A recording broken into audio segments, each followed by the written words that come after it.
दोस्तों नमस्कार, मेरा नाम विजय कुमार पाल है। मैं हूँ एक लेखक। The lament of Sinjar by Vijay Kumar Pal Shashwat publication Bilaspur पर छपी है, जिसमें ये बताया गया है कि किस तरह यजीदी औरतों के साथ अबू बकर अल बगदादी ने बलात्कार किया। इस तरह मेरी ये किताब है जौहर, जो हिंदू औरतों को अपनी असमत बचाने के लिए किस तरह अपने जौहर करने पड़े, क्योंकि इस्लाम में गैर मुस्लिम औरतों के साथ बलात्कार की इजाज़त है। ये मोहम्मद और उसके साथी भी करते थे। तीसरी किताब है ये मेरी लॉस्ट पैराडाइज कश्मीर, कश्मीर को कैसे इस्लाम ने बदनाम किया। इससे रुद्रा पब्लिकेशन है। आप अगर खोलोगे मेरे नाम से विजय कुमार पाल से तो सारी किताबें आपको अमेज़ॉन फ्लिपकार्ट पर मिल जाएंगी। ये विजय कुमार पाल की डिस्क्रिमिनेटेड हिंदूज है, ये पैरानोइया ऑफ कल्ट्स है, और बहुत सारी 5 किताब हैं। आप देखिए, किताब जितनी मैंने लिखी है ब्लेंडर ऑफ ब्लास्फेमी है। आप एक भी किताब सर्च करेंगे इसमें से, या 2 भी किताब सर्च कर लेंगे, आपको सारी किताबें सामने आ जाएंगी, 10 किताबें। तो दोस्तों, आज हम मोहम्मद की उस इस्लाम की उस बात का, पाखंड का खुलासा करेंगे कि मोहम्मद बोलते थे इनके पैगंबर कि अल्लाह अगर हमारे साथ है तो एक मुसलमान 10 के बराबर है और हम सारे जीत जाएंगे। तो पहली बात है कि अल्लाह था ही नहीं, अल्लाह मोहम्मद ने अपने फ़ायदे के लिए वो शब्द गढ़ लिया। क्योंकि मोहम्मद को मक्का से जब खदेड़ा गया झूठ बोलने के आधार पर, जब इनको मदीना जाना पड़ा, तो इनके मन में ये प्रबल हो गई कि इनसे बदला लेना है। और मदीना जाकर जब मोहम्मद ने वहाँ पर जितने भी आवारा लोग थे, कुछ तो मदीना से इनके साथ गए, मक्का से साथ गए थे, जिनको कि मुहाजिर कहा जाता है, और कुछ मदीना के आवारा लोग जो अंसार थे, जो पहले मुस्लिम बने, उनका एक ग्रुप बनाया और उनका एक ग्रुप बनाकर काफ़िले लूटने लगे। अब ये बताइए, एक पैगंबर को काफ़िले लूटने की क्या आवश्यकता थी? एक पैगंबर को जगह जगह जाकर अटैक करने की क्या आवश्यकता थी? और मोहम्मद पर कोई अटैक नहीं हुआ। अगर मोहम्मद मक्का से मदीना भागे, अगर चाहते तो 10 साल में मोहम्मद ने सिर्फ 83 मुसलमान बनाए थे, तो मक्का वाले तो उनको वहीं मार देते, लेकिन कहीं नहीं मारा। और बाद में हदीसों में कहानी गढ़ दी कि वो भाग भाग कर गए। इतने जन समूह से क्या वो भाग सकते थे? तो ये जो झूठ गढ़ा गया है कि मोहम्मद को डर था, मोहम्मद ने हर जगह, जब मोहम्मद का लालच बढ़ गया, इन्होंने काफ़िले लूटने शुरू कर दिए। एक अकर्रम मुकर्रम साहब थे, बड़ी बड़ी वीडियो डाल रहे थे, यहीं के रहने वाले हैं, पठान है, जो बस गए अफ़गानिस्तान से आके, कि नबी की सुन्नत हो जी। उनकी माँ भी बेचारी भोली वाली कह रही है नबी की सुन्नत पर चलना चाहिए। उस बेचारी को नहीं पता कि नबी की सुन्नत यानी शिक्षा क्या है। लूट और खसोट, काफ़िले लूटने की शिक्षा है। तो मोहम्मद ने इसी में एक काफ़िला लूट रहे थे, जब अबू सुफियान के दूसरों काफ़िले लूट रहे थे, तो फिर ये उहुद की लड़ाई हुई। उहुद की लड़ाई ये इसलिए हुई कि घात लगाकर काफ़िले लूटते थे, और वहाँ भी ये घात लगाकर खुद गए। तो मैं ये पूछना चाहता हूँ, उहुद की लड़ाई में पैगंबर तक के दांत न बचा पाया अल्लाह, तो ये अल्लाह तो झूठ है, फरेब है।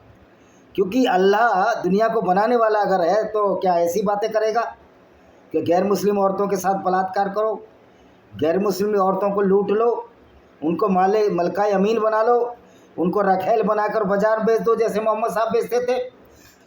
तो मोहम्मद साहब इसी लूट के लिए उहुद की लड़ाई हुई।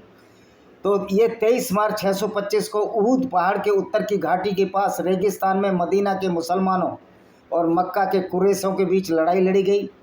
इन दोनों पक्षों का समूह क्रमश से मोहम्मद ने और अबू सुफियान इब्न हर्ब ने किया। इस्लाम के इतिहास की दूसरी सबसे बड़ी लड़ाई है। इससे पहले 624 में दोनों पक्षों के बीच बद्र की लड़ाई हुई। उस हार का बदला लेने की लड़ाई हुई, ऐसा नहीं है। ये लगातार काफ़िले लूट रहे थे,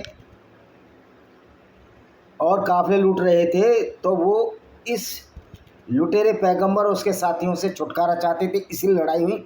और ये खुद घात लगाकर काफ़िले लूटते थे। विरोधी अधिक संख्या में होने विरोधी अधिक संख्या में होने के बावजूद मुसलमान शुरू में सफल रहे और मक्का के सैनिकों को पीछे हटने के लिए मजबूर होना पड़ा।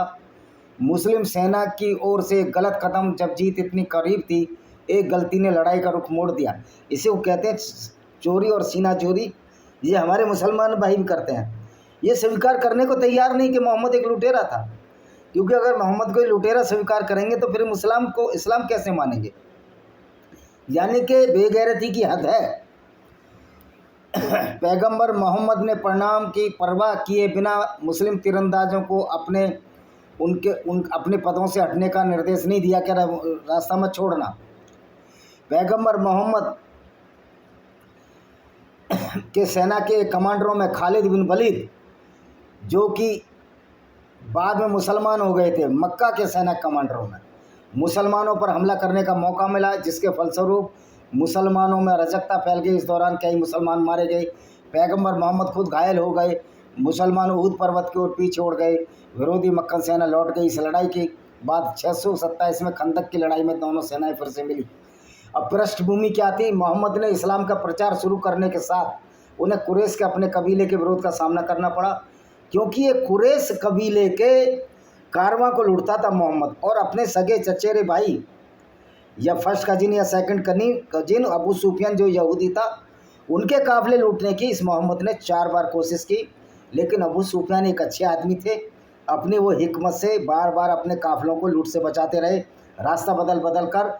तो खुंदक आ गई तो मोहम्मद ने फिर ऊद की घाटी में इनको लूटने की साजिश रची, और जब वो काफिले लूटे जा रहे थे तो मक्का की सेना भी वहाँ आ गई। लड़ाई की वजह लूट थी, लूट का माल था।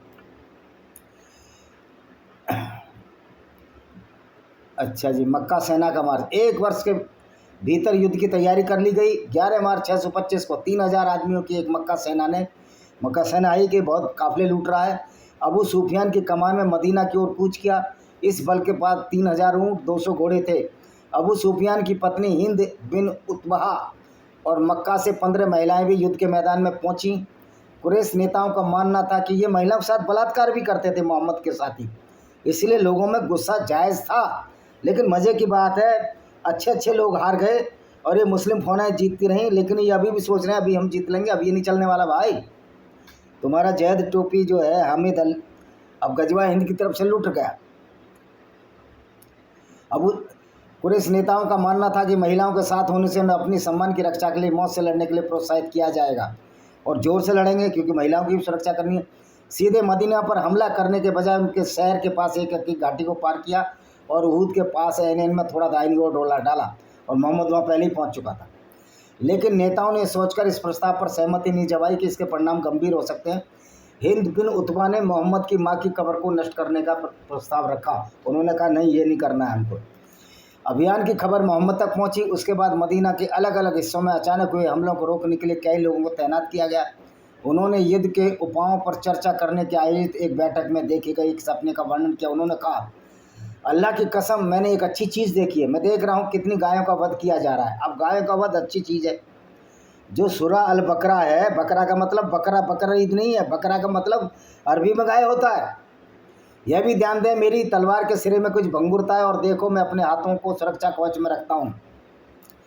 स्पष्टीकरण के रूप में उन्होंने कहा, कुछ साथियों को मार दिया जाएगा। तलवार की भंगुरता का मतलब है उसके परिवार का कोई व्यक्ति शहीद होगा, और सुरक्षित कवच का मतलब मदीना शहर था। ये सब जो है बाद में घड़ी गई हैं। मुसलमानों ने ये दिखाने के लिए कि मोहम्मद को सब कुछ पता हो जाता था, ये घड़ी गई हैं। अगर मोहम्मद को सब कुछ पता था कि मोहम्मद के 2 दांत टूट जाएंगे, तो फिर वो रक्षा क्यों नहीं कर पाया अल्लाह। और जब मोहम्मद की उंगली इतनी लंबी थी कि वो चांद के 2 टुकड़े कर देती थी, तो अपने दांत पर उंगली नहीं रख सकते थे। ये सोचने की बात है। इस तरह की मूर्खताएं भरी हुई हैं। लगभग 1000 मुसलमानों की सेना ने लड़ाई के लिए मदीना छोड़ दिया।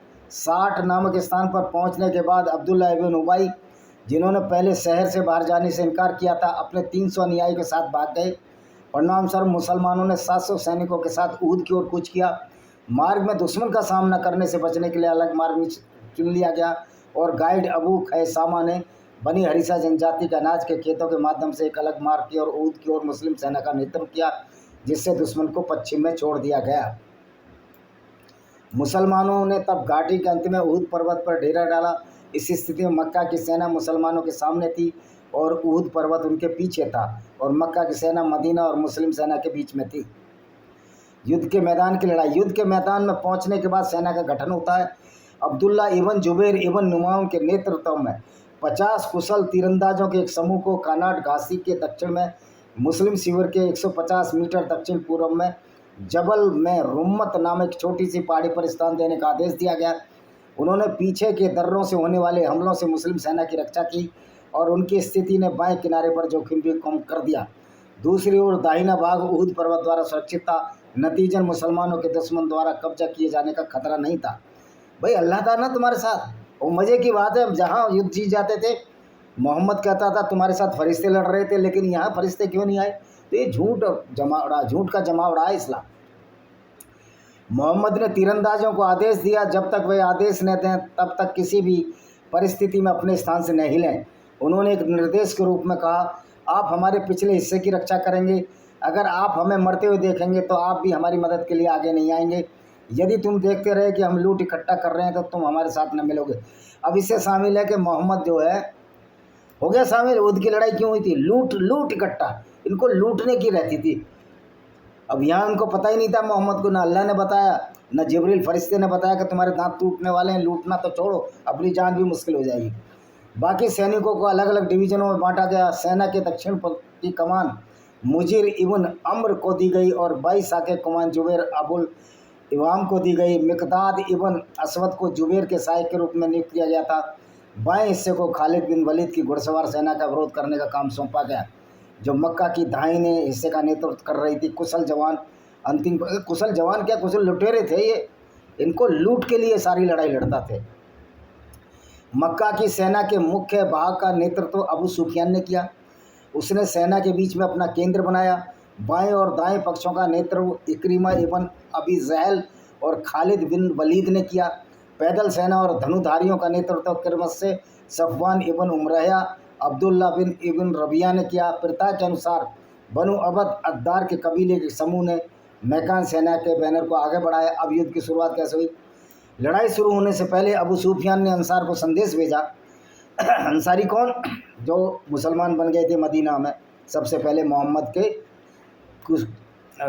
के झांसे में आकर। उन्होंने अगर मुहाजिर मुसलमानों को छोड़ दिया, उन्होंने कहा भाई हमारी तुमसे कोई लड़ाई नहीं है मदीना वालों, हमारी लड़ाई है जो मुहाजिर हैं, जो मोहम्मद के साथी हैं, जो हमारे काफ़िले लूटते हैं, तो उन्हें कुछ नुकसान नहीं होगा और शहर पर हमला नहीं किया जाएगा। लेकिन अंसार ने प्रस्ताव को ठुकरा दिया, क्योंकि अंसारों को भी मोहम्मद लुटेरा बना चुके थे। मदीना के भगोड़े अबू अम्र ने मक्का की ओर से पहला हमला किया। अबू अम्र और उसके लोग मुसलमानों के तीरों की बौछार में मक्का लाइन से पीछे हट गए। तब तलहा इब्न अबी तलहा अल अब्दाली मक्का के मानक वाहक आगे बढ़े और एक द्वंद्व युद्ध के लिए बुलाया। जुबैर इब्न अवाम ने काल पर ध्यान दिया और आगे बढ़कर तलहा को मार डाला। तलहा के भाई उस्मान इब्न अबी तलहा ने आगे बढ़कर गिरे हुए झंडे को उठाया। हमजा इब्न अब्दुल मुतालिब मुसलमानों के बीच से आ गए और उन्हें मार डाला। मक्का का झंडा ले जाने की जिम्मेदारी उनके परिवारों को सौंपी गई। तलहा के भाई और बेटे सहित 6 आदमी एक के बाद एक आए और सभी मारे गए। झड़प के बाद दोनों सेनाओं के बीच में मुख्य लड़ाई शुरू हुई। लड़ाई में कुरैशी औरतें ढपली बजाकर सैनिकों का हौसला बढ़ा रही थी, क्योंकि वो बड़ी त्रस्त थी ये लोग कि औरतों को भी लूटते थे, उनके साथ बलात्कार करते थे। खालिद बिन वलीद के नेतृत्व में मैकान घुड़सवार सेना ने 3 बार मुस्लिम सेना के बाएं हिस्से पर हमला करने की कोशिश की, लेकिन जबल रुम्मत में तैनात तीरंदाजों के हमले कारण आगे बढ़ने में असमर्थ रहे। परिणामस्वरूप मुसलमानों ने युद्ध के मैदान में एक लाभप्रद स्थिति पैदा की और जीत के करीब आ गए। इसी बीच बड़ी संख्या में मुस्लिम तीरंदाजों ने आदेशों की अवहेलना की और पहाड़ी से नीचे उतरकर मुख्य सेना में शामिल हो गए। नतीजा बाईं ओर की रक्षा कमज़ोर हो जाती है। इस स्थिति में, इस अराजकता में कई मुसलमान मारे गए। एक छोटा सा हिस्सा समूह से अलग हो गया और मदीना की ओर बढ़ गए। मोहम्मद घायल हो गए। मैकान सेना द्वारा उनका एक दांत तोड़ दिया गया और वो शवों के बीच में छिप गए, लेकिन अफवाह फैल गई उन्हें मार दिया गया है। भयंकर युद्ध के बाद अधिकांश मुस्लिम उहद पर्वत की ढलान पर इकट्ठा होने में सक्षम हो गए। मोहम्मद ने पहाड़ की चोटी पर शरण ली। मैकान सेना पहाड़ की ओर बढ़ी, लेकिन उबर इब्न अल खत्ताब मुसलमानों के एक समूह के प्रतिरोध के कारण आगे बढ़ने में असमर्थ रही और नतीजन लड़ाई बंद हो गई। हिंद और उसके साथियों ने तब मुसलमानों के टुकड़े टुकड़े कर दिए, लाशों के कान नाक काट लिए, उन्हें गहने के रूप में रखा। लड़ाई के दौरान हब्जा इबन अब्दुल मुताबिल को इथोपिया के गुलाम भैसी इबन हरब के भाले से मार दिया गया। भैसी ने हमजा को मार डाला क्योंकि उसने वादा किया था अगर उसने हमजा को मार दिया तो उसे गुलामी से मुक्ति मिलेगी। हिंद ने मृतक हमेजा का कलेजा चला दिया। हिंद कौन थी? अबू सुफियान की लड़की, अबू सुफियान की पत्नी, क्योंकि बार बार काफिले लूट रहा था। मुसलमानों के पहाड़ों में शरण लेने के बाद उमर ने अबू सुफियान के साथ कुछ शब्दों का आदान प्रदान किया, लेकिन मोहम्मद लाशों के बीच छिपा रहे। डर की वजह से ये कैसा पैगंबर था जो मौत के डर से लाशों के बीच छिप गया। उमर ने कहा मुसलमानों के मरे हुए स्वर्ग में है और काफिरों के मरे हुए नरक में। फिर मक्का की सेना ने मक्का की ओर कूच किया। तो ये बेवकूफ़ी बात है, उसके भाई स्वर्ग है ही नहीं, तुमको स्वर्ग मिलेगा? लुटेरों को, काफिरों को कत्ल करने वालों को स्वर्ग कैसे मिल सकता है? जन्नत कैसे मिल सकती है? तो इस तरह कुरैश हमें जीत गए और मुसलमान हार गए।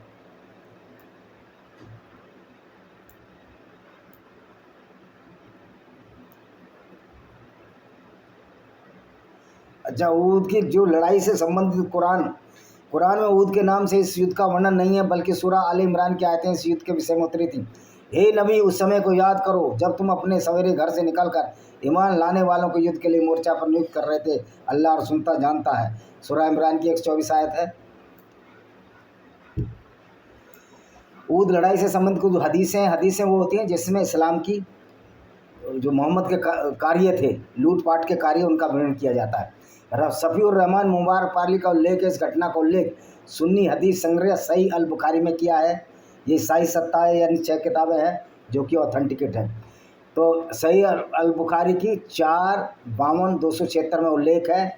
वॉल्यूम 4 हदीस नंबर 276, बुक नंबर 52 में पैगंबर ने अब्दुल्ला बिन जुबैर को उन पैदल सैनिकों, तीरंदाजों के कमांडर के रूप में नियुक्त किया जो ऊद के दिन लड़ाई में 50 वर्ष के थे।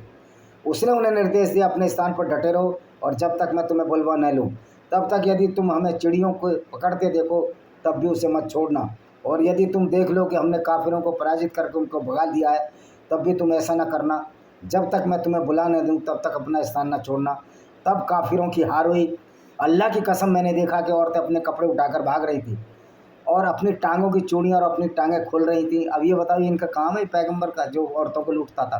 तो अब्दुल्ला बिन जुबैर के साथियों ने कहा, लूट हे लोगों लूट, आपके साथी विजय हो गए, आप अब किसकी प्रतीक्षा कर रहे हो? अब्दुल्ला बिन जुबैर ने कहा, क्या आप भूल गए अल्लाह के रसूल ने आपसे क्या?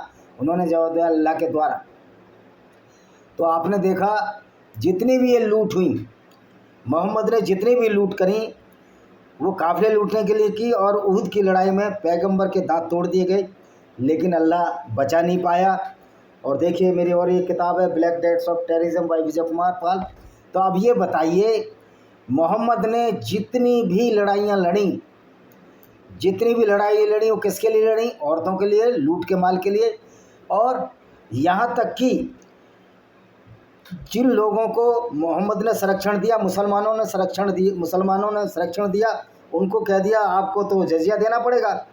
कह रहे जजिया जो है इसलिए दिया जाता है कि आपकी रक्षा की जाएगी। तो भाई जजिया रक्षा किससे की जाएगी?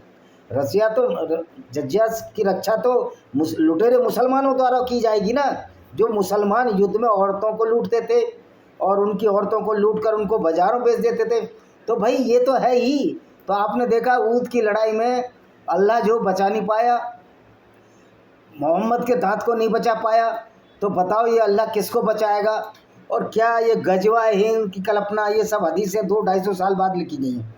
इवन जो कुरान है मोहम्मद के मरने के बाद लिखी गई है। तो ये मूर्खतापूर्ण बातें हैं कि चांद के 2 टुकड़े, मेराज पर रात में गया, ऊपर चढ़ के चला गया, मोहम्मद बिना सिलेंडर चला गया, सांस भी नहीं घुटी। तो इनकी जो लड़ाई होती थी मोहम्मद की सिर्फ औरतों की लूट के लिए, धन की लूट के लिए होती थी। और ये काफिले बनाकर ये घात लगाया करते थे, और घात लगाकर ये लोगों को अचानक लूट लेते थे, जैसे कि हमारे यहाँ पिंडारी ठगते। तो पिंडारियों की तुलना अगर मोहम्मद की सेना से करें तो कोई फ़र्क नहीं होगा। पिंडारी भी इसीलिए लूटते थे, पीछे से आते थे भारत में और उनका गला काट रहे थे। तो कर्नल सलीमन ने उन पिंडारियों का अंत किया। लेकिन अब इस्लाम की इस पद्धति का अंत करने के लिए हर आदमी को कर्नल सलीमन बनना पड़ेगा, नहीं तो जब मेजोरिटी में ये लोग हो जाएंगे तो आपकी औरतों को लूटेंगे, उनके साथ बलात्कार करेंगे, क्यों? ये तो मोहम्मद की सुन्नत है। अभी ये कानून से डरे हुए हैं, वैसा ये कभी होने वाला नहीं है कि इस्लाम बहुत उरोज पे आ जाएगा। अब इस्लाम का जो गोल्डन पीरियड था वो गैर मुस्लिम औरतों के साथ बलात्कार का पीरियड था, हिंदू मंदिरों को तोड़ने का पीरियड था, चर्च तोड़ने का पीरियड था, यहूदी औरतों के साथ बलात्कार का पीरियड था, पारसी औरतों के साथ बलात्कार का पीरियड था। और मोहम्मद का जो पीरियड था वो भी गोल्डन पीरियड था कि मोहम्मद ने जहाँ जहाँ जिसको चाहा उसको लूटा, उनकी औरतों से बलात्कार किए और करवाए। पीडोफाइल 9 साल की उम्र में संभोग किया एक आयशा से, और उसका मूर्ख बाप अबू बकर सिद्दीकी ऐसा मूर्ख था कि उसने अपनी फूल सी बेटी को एक ऐसे आदमी। अब मज़े की बात है, ये सारे के सारे पेशेवर लुटेरे और हत्यारे थे। इस्लाम को पेशेवर हत्यारे और लुटेरों का समूह कहना कोई बुरी बात नहीं होगी अगर पूरी तरह इस्लाम पर चले, और पूरी तरह पर इस्लाम पर चलने वाले यही लोग हैं जिनका मैंने जिक्र अपनी इस किताब में किया है, ब्लैक डॉट्स ऑफ टेररिज्म। ये सारे के सारे इस्लाम पर चलते हैं। इसमें कुरान की आयतों का भी हवाला दिया है, सारी आयतों का हवाला दिया, आप देख सकते हो। इन किताबों को अगर पढ़ोगे तो पूरे कुरान की नॉलेज आपको हो जाएगी। इसी तरह इसमें भी हवाला दिया है, कुरान की वर्सेस का हवाला हमेशा दिया है। ये देखिए, आप इनको ज़रूर पढ़िए, इन किताबों को, तो कुछ नॉलेज होगी। इसमें भी हमने इस्लाम पर और किस तरह कांग्रेस ये अपीजमेंट करती है। अपीजमेंट तो सारी पार्टियां कर रही हैं, और लेकिन सच्चाई कोई नहीं बोल रहा। ये देखिए, विनयमस फैंस ऑफ कोबरा कि इस्लाम वास्तव में कोई आइडियोलॉजी नहीं है। तो मैं ये पूछना चाहता हूँ, पैगंबर के दांत जो अल्लाह नहीं बचा पाया, कोई फरिश्ता क्यों नहीं भेजा? तो ये सारा इस्लाम का फ्रॉड है, क्योंकि मोहम्मद जहाँ भी काफिले ले जाते थे लोगों को लूटते थे, इनका यही कार्य था। और इस लूट के माल को माल गनीमत कहते हैं। 20% हिस्सा इसमें पैगंबर का होता था। ये इनकी कुरान की आयतों में लिखा हुआ है। इसी के साथ हम इस वीडियो को विराम देते हैं। वंदे मातरम, जय हिंद, आपका दिन शुभ हो।